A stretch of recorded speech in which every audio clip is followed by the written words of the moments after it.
श्रीराम समर्थ. सुख दुःख मनावर अवलंबून आहे. जिथे रोग असेल तिथेच औषध लावले तर उपयोग होईल.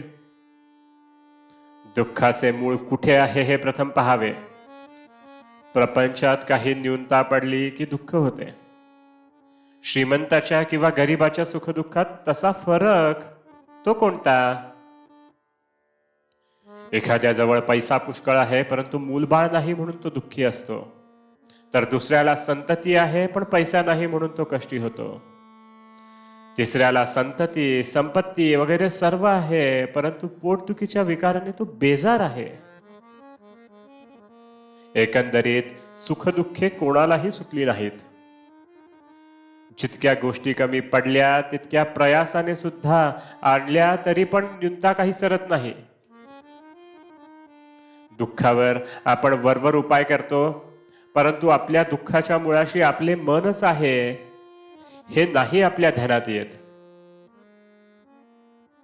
खरोखर सुखदुःख हे वस्तूत नसून आपल्या मनस्थितीवरच अवलंबून आहे.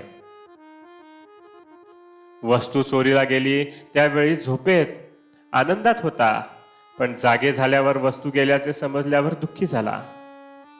म्हणजे दुःखी होते ते मन.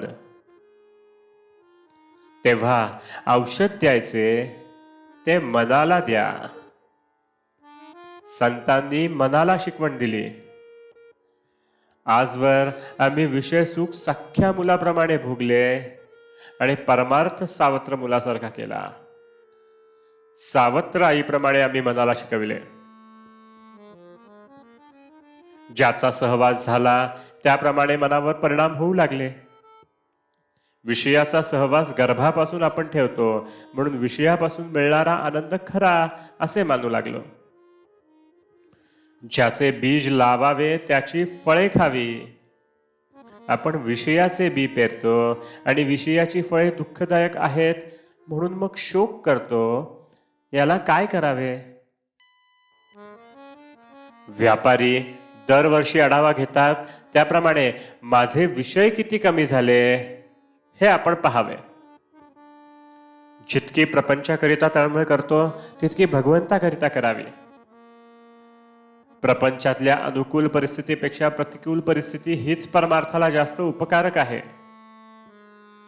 परमार्थ हा परिस्थितीवर, श्रीमंत गरिबीवर, रोगी निरोगीपणावर वगैरे कशावरही अवलंबून नाही. मनाची स्वस्थता, अंतःशुद्धता, आचरणाची पवित्रता यांवर तो अवलंबून आहे. प्रपंचातल्या सोयी आणि गैरसोयी या दोन्ही परमार्थाच्या आड येतात. आपण रस्त्यातून चाललो असताना एखादे अत्तराचे दुकान पाहून थांबलो काय किंवा मिरच्यांचे दुकान पाहून थांबलो काय, रस्ता चालण्याच्या दृष्टीने दोन्ही घातकच ठरतात.